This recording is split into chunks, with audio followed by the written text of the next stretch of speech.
सकाम भक्ति 3 प्रकार की होती है। जो भोगों की चाह, या हमारा नाम हो जाए, हमारी कीर्ति हो जाए, हमारा ऐश्वर्य हो जाए। बड़ा विचित्र खेल है।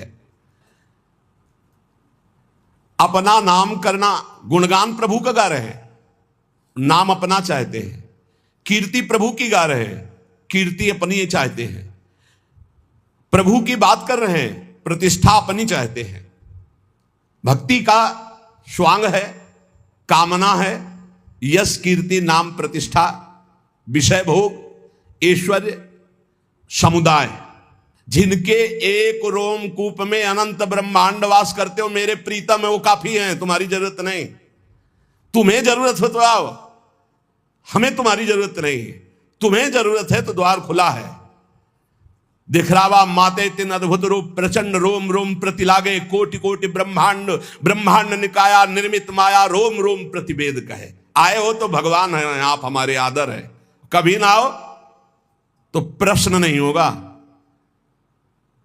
आए की हुज्जत नहीं, गए की तलाश नहीं। भरोसो दृढ़ इन चरणन केरो। जब हमारे अंदर सकामता होती है तो विषय भोग की, यश कीर्ति की, ऐश्वर्य की, मान प्रतिष्ठा की, तो वो भक्ति रूप ले लेती राजसी भक्ति। और जब किसी को दंड देने की, हिंसा की, पीछे आपने सुना होगा जो राधा कृष्ण में भेद बुद्धि करते हैं, जब तक सूर्य चंद्र रहता है तब तक कालसूत्र नरक में रहते हैं। सुना हो तो नरक भोगेगा, तुझे कोई नहीं बचा सकता, क्योंकि ब्रह्म ऋषियों ने लिखा है।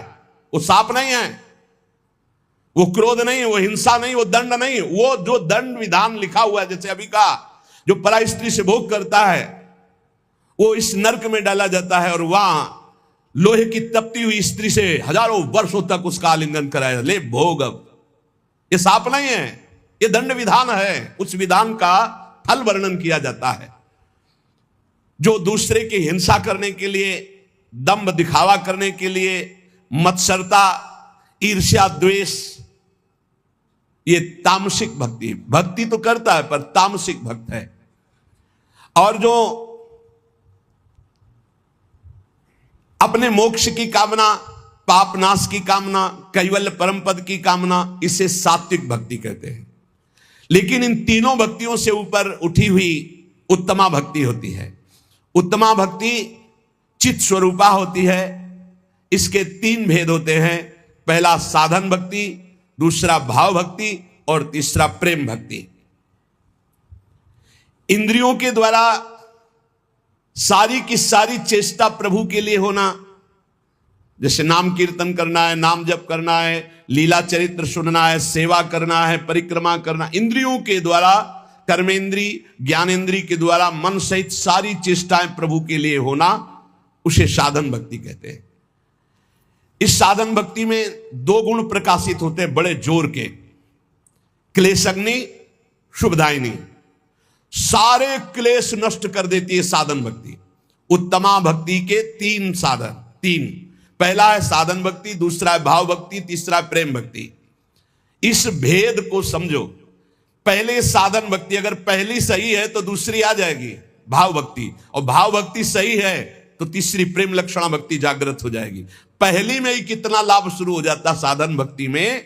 क्लेशग्नि, संपूर्ण क्लेशों का नाश हो जाता है। क्लेश किससे होते हैं? 3 से क्लेश होते हैं। पाप से, वासना से, अविद्या अज्ञान से। जब हम साधन भक्ति करते हैं, साधन भक्ति का मतलब समझे, मन सहित 5 ज्ञानेंद्रियों, 5 कर्मेंद्रियों से जितना कुछ बन रहा है वो सब प्रभु की प्रसन्नता के लिए। उस साधन भक्ति के 2 प्रभाव प्रकट होंगे। एक, संपूर्ण क्लेशों का नाश। क्लेश किससे होता है? 3 बातों से। पाप से क्लेश होता है, वासना से क्लेश होता है, और अज्ञान से क्लेश होता है। ये साधन भक्ति में ज्ञान प्रकाशित हो जाता है, संपूर्ण वासनाएं भस्म हो जाती है और पाप नष्ट हो जाता है। इसलिए क्लेशग्नि, संपूर्ण क्लेश का नाश साधन भक्ति में ही हो जाता है। और शुभदायिनी, कभी कभी अज्ञान के कारण आरोप भगवान में करते हैं कि भगवान हम पर कृपा नहीं किए, इतनी भक्ति की, इतना नाम जप किया, लेकिन पूर्व प्रारब्ध जो है वो बहुत बलवान है। जब शरीर रचा गया उसी समय प्रारब्ध रचा गया, आपके साथ घटनाएं घटेंगी, इसीलिए नाम जप कर लो। प्रारब्ध और अप्रारब्ध। प्रारब्ध जिसका पाप फल प्रकट हो चुका है, भोगो। अप्रारब्ध अभी आने वाला है, पहले से निश्चित है कि 55 वर्ष की अवस्था में आपको यह भोगना है, पक्का भोगोगे, चाहे जितना भजन करो। भोगने की सामर्थ्य भजन से मिल जाएगी। प्रारब्ध को मिटाना बहुत कठिन है, और जब मिटाने वाला भजन हो जाता है तो मिटाने की इच्छा नहीं रहती, क्योंकि भगवत प्राप्ति के नजदीक पहुंच चुका है। तो लौट कर कौन, जैसे सांप अपनी केचुल की तरफ नहीं देखता, ऐसे भगवत प्राप्ति के योग्य महात्मा शरीर की तरफ नहीं देखता। तो पाप का बीज वासना है, इससे हमारे पूर्व पाप हुए। 2 प्रकार के प्रारब्ध बन चुके हैं, एक प्रारब्ध एक अप्रारब्ध। प्रारब्ध जो हम भोग रहे हैं, अप्रारब्ध जो आगे भोगने वाला है। पाप की बीज वासना इस जन्म भी पाप करा रही है, तो हम जब साधन भक्ति करते हैं तो इस जन्म की वासना का नाश होता है, और पूर्व स्टॉक जो पापों का है उसका नाश हो जाता है। और अविद्या जिसके कारण पाप हो रहा था, वासना बन रही थी, उसका नाश हो जाता है, पर प्रारब्ध बना रहता है। ये अज्ञानी जन ना जानने के कारण कहते हैं कि अरे भजन शुरू किया, बड़ा कष्ट भोग रहे हैं, तो क्या भजन का फल है? अनंत जन्मों से भोगते चले आ रहे हो, पाप कर्म करते चले आ रहे हो, तुम्हें पता नहीं। लोगों की समझ में ही नहीं आता। मछली को जल तरोई कहते हैं, तो तुम कौन सी तरोई होगे? तुम्हें भी पता होना चाहिए। पक्का मत्स्यावतार भगवान ने लिया है कि नहीं लिया? मत्स्यावतार भगवान ने लिया है, और तुम मछली को जल तरोई करते हो, कढ़ाई में तल के खाते हो, तो तुम भी तले जाओगे। अब एक बार के आहार में कितने जीव खाते हैं लोग, कितना पाप कर रहे हैं। अज्ञानियों को ब्रह्मा भी नहीं समझा सकते। मूर्ख हृदय न चेत, चाहे गुरु मिले बिरंच सम, फूले फरे न बेत। बांस में चाहे जितनी खाद पानी लगा दो, वहां सेव संतरा नहीं लगने वाले। ऐसे ही जो मूर्ख स्वभाव के लोग होते हैं, नहीं समझने वाले। जब साधन भक्ति का अनुष्ठान किया जाता है तो इससे 2 प्रभाव प्रकट होते, क्लेश अग्नि और शुभदायिनी। क्लेश अग्नि, पाप से क्लेश होता है, वासना से क्लेश होता है, विद्या, तीनों का नाश हो गया। लेकिन प्रारब्ध और अप्रारब्ध, आगे आने वाला भोग, ये दोनों भोगने पड़ेंगे। इसलिए हिम्मत जुटाओ, नाम जप के द्वारा इतने बलवान बनो कि प्रारब्ध आवे और हंसते हुए भोग लो। प्रारब्ध का नाश करने की जब योग्यता आती, तब नाश करने की इच्छा नहीं रह जाती, और जब तक नाश करने की इच्छा, तब तक योग्यता नहीं आई। सब क्लेशों का मूल कारण भगवान का भजन न होना, भगवत विमुखता है। तो जब हम भक्तों के संग के प्रभाव से साधन भक्ति का अनुष्ठान करते हैं, तो सारे क्लेशों का, दुखों का नाश हो जाता है। अब आगे दुख नहीं है, बस इतना ही है रास्ता जिसको आप भोग ले। सर्व दुख नाशकत्व, ये क्लेश अग्नि से हो गया। अब शुभ, शुभ का अर्थ है साधक के जीवन में परम मंगल, परम आनंद का विधान, ये नाम से प्रकट होता है। श्री हरिवंश चंद्र शुभ नाम, सब सुख सिंधु प्रेम रस धाम, जाम घटी बिसरे नहीं, एक क्षण न बिसरो। हर समय नाम जप करो, ये महाशुभ प्रकाशित कर देगा। शुभ से क्या होता है? जैसे क्लेश अग्नि से वासना, पाप, अविद्या का नाश, प्रारब्ध के भोगने की सामर्थ्य आ गई। शुभ से क्या होता है? बोले शुभ सारी दैवी संपदा प्रकट कर देती है। साधन भक्ति से विषय सुख, ब्रह्म सुख, पारमेश्वर सुख, ये सभी प्राप्त हो जाएगा। आपको विषय सुख चाहिए तो भी साधन भक्ति करो, आप देखो विषय सुख प्राप्त हो जाएगा, ब्रह्म सुख प्राप्त हो जाएगा, पारमेश्वर सुख प्राप्त हो जाएगा। और अगर इन सुखों की चाह न करो तो प्रेम प्रकट हो जाएगा। साधन भक्ति करते करते भाव प्रकट होता है। भाव भक्ति, 3 भेद उत्तमा भक्ति के, पहला साधन, फिर भाव, फिर प्रेम। साधन भक्ति, भाव भक्ति, प्रेम भक्ति। साधन ही भक्ति में चकाचक आनंदमय हो जाता है। सारे क्लेश, पाप, वासनाएं, अविद्या नष्ट हो गई और सब शुभ दैवी संपदा प्रकाशित हो गई। मंगल भवन भगवान की तरफ वृत्ति संपूर्ण रूप से, यह शुभ। अब भाव भक्ति 2 गुण प्रकाशित करती है। साधन भक्ति 2 प्रकाशित किए, क्लेश अग्नि, शुभदायिनी, और भाव भक्ति 2 गुण प्रकाशित किए, मोक्ष लघुताकृत और सुदुर्लभा। क्लेश अग्नि और शुभदायिनी तो इसमें आ ही गए अपने आप, साधन भक्ति के लक्षण। भाव भक्ति में तो समा ही गए ये क्लेश अग्नि और शुभदायिनी, पर इसमें मोक्ष लघुताकृत और सुदुर्लभा। बड़ा सुंदर। इस भाव भक्ति में 4 लक्षण हो गए, क्लेश अग्नि, शुभदायिनी, मोक्ष लघुताकृत और सुदुर्लभा।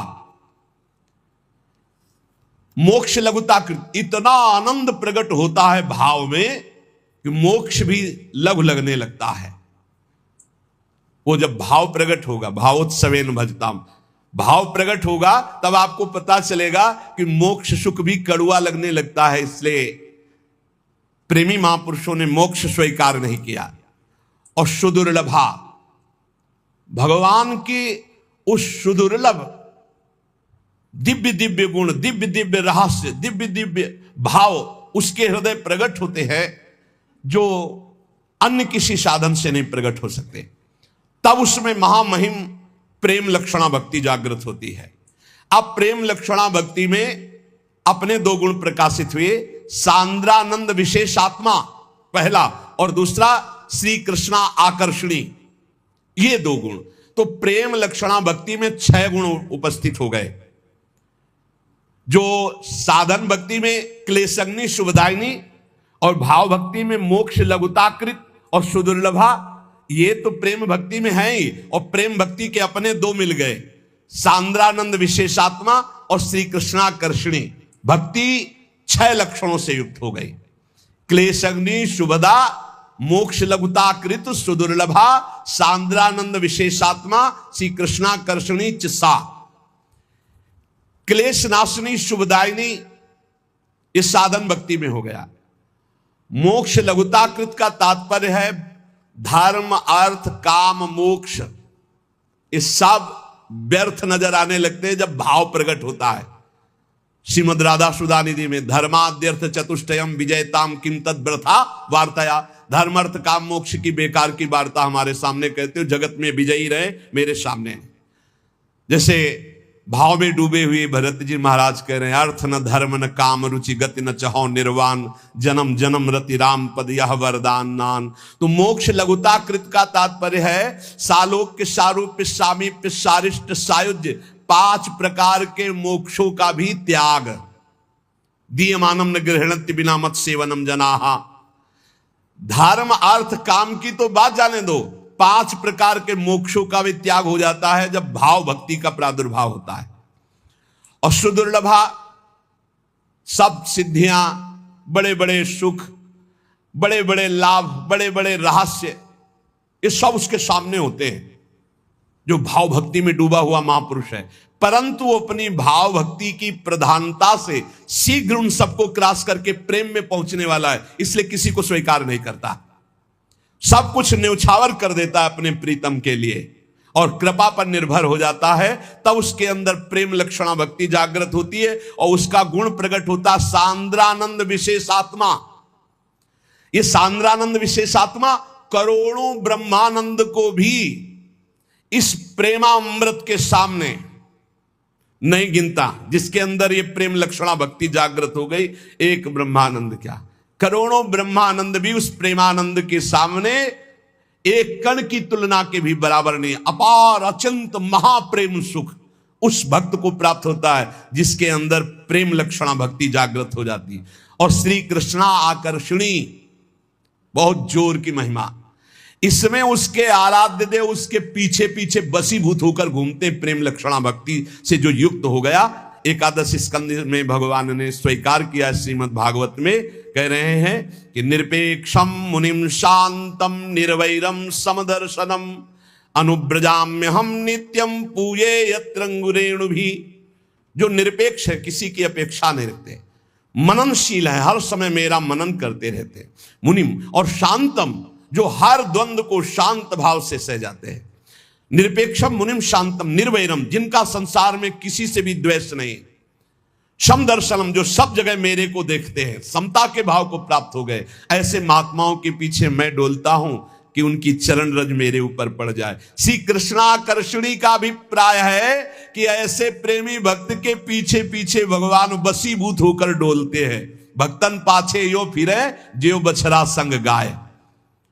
उपासक को उत्तमा भक्ति का अनुष्ठान करना चाहिए, जिससे भगवत प्रेम का हृदय में प्रादुर्भाव होता है।